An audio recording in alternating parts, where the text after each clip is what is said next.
اور آپ نے انڈیا کو اپنے ساتھ ملا لیا تو آپ ہم سے یہ چاہ رہے ہیں کہ ہم آپ کے ساتھ آئیں. یہ انفیئر ہے. یہ مغرب کے ممالک یہ جو آپ کہہ رہے ہو یہ انفیئر ہے, یہ انصاف پر مبنی نہیں ہے, اور ہم یہ نہیں کریں گے.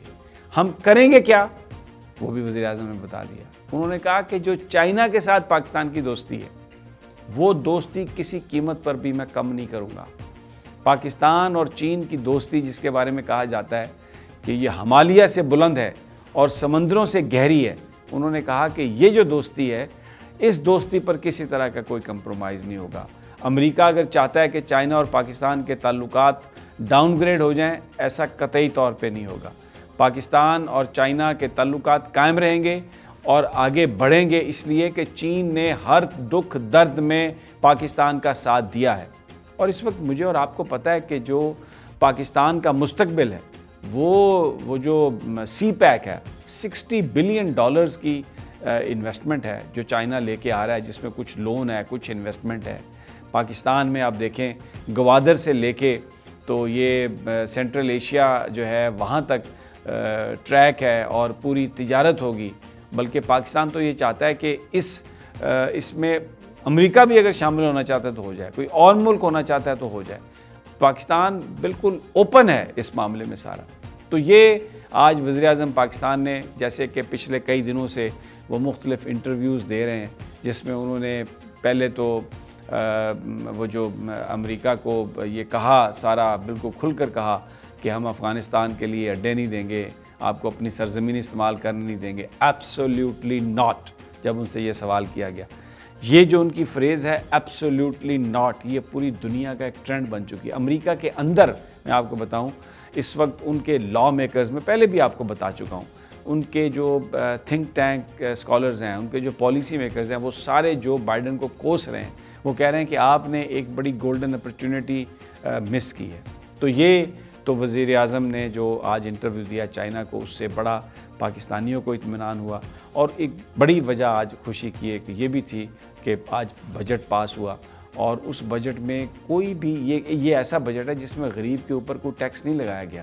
اور جو سرکاری ملازمین تھے ان کی تنخواہیں اس بجٹ سے پہلے بڑھا دی گئی تھی. لیکن ایک اور بات جو آج پتہ چلی, اس میں جو وزیر خزانہ شوکت ترین کا جو بیان تھا, جس میں انہوں نے کہا کہ جو لوگ ٹیکس نہیں دیتے, اچھا کون نہیں دیتے ٹیکس, انہوں نے بتایا کہ جو لوگ ٹیکس نہیں دیتے ان کو گرفتار کریں گے, ان کو جیلوں میں ڈالیں گے, ان کے پیٹوں کو چیر کر اس میں سے ٹیکس نکالیں گے.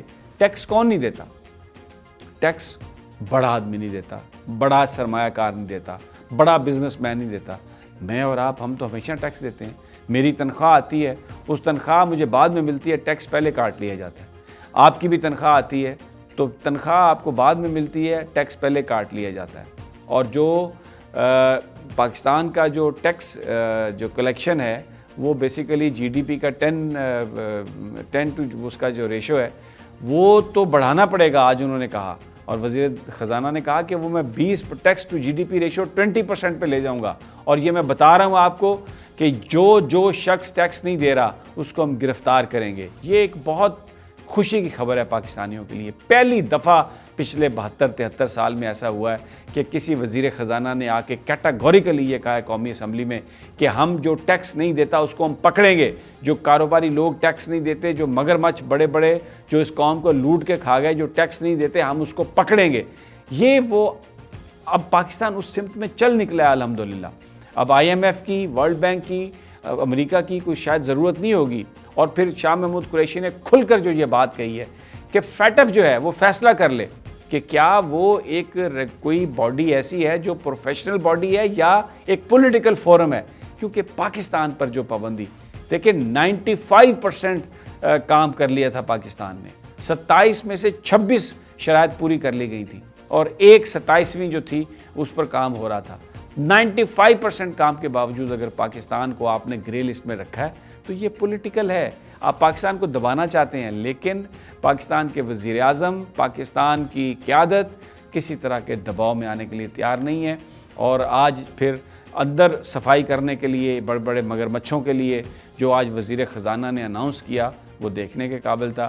اور اپوزیشن کا ذکر میں کیا کروں, وہ جو کہتے تھے کہ اس بجٹ کو پاس ہم نہیں ہونے دیں گے، سیسا پلائی دیوار بنیں گے شہباز شریف، وہ تو آج اسمبلی میں ہی نہیں آئے، اور وہ بہانہ بنا لیا انہوں نے کہ میں تو جی اپنے کزن کے نماز جنازہ میں گیا ہوا تھا۔ بلاول بھٹو نے قومی اسمبلی کے اندر پورا ریزسٹ کیا، اور انہوں نے کہا کہ اگر شہباز شریف آج ہوتے تو شاید زیادہ بہتر انداز میں ہم اپوزیشن کر سکتے تھے۔ بہرحال دوستو ساتھیوں، اچھی خبریں آ رہی ہیں۔ پاکستان ایک خود مختار ملک ہے، دنیا کی آنکھوں میں آنکھیں ڈال کر دنیا کی سپر پاورز کو یہ کہہ رہا ہے کہ ہمارے ساتھ اگر ریلیشن شپ رکھنا ہے تو ایون ہینڈڈ ریلیشن شپ ہو اور بیلنسڈ ریلیشن شپ ہو، غلاموں کی طرح ہم نہیں ہیں۔ اور پاکستان کے اندر یہ بات آ رہی ہے کہ چاہے کوئی کتنا بھی بڑا ہے، چاہے کتنا بڑا بزنس مین ہے، اس سے ٹیکس لیا جائے گا، اور اگر ٹیکس کو نہیں دے گا تو اس کو جیل میں ڈال دیا جائے گا۔ اچھی خبریں ہیں پاکستان کے لیے، انشاءاللہ مزید جو ہمارے پاس انفارمیشن آئے گی آپ کے ساتھ شیئر کریں گے۔ اجازت دیجیے، اپنا اور اپنے ساتھیوں کا خیال رکھیے، اللہ نگہبان۔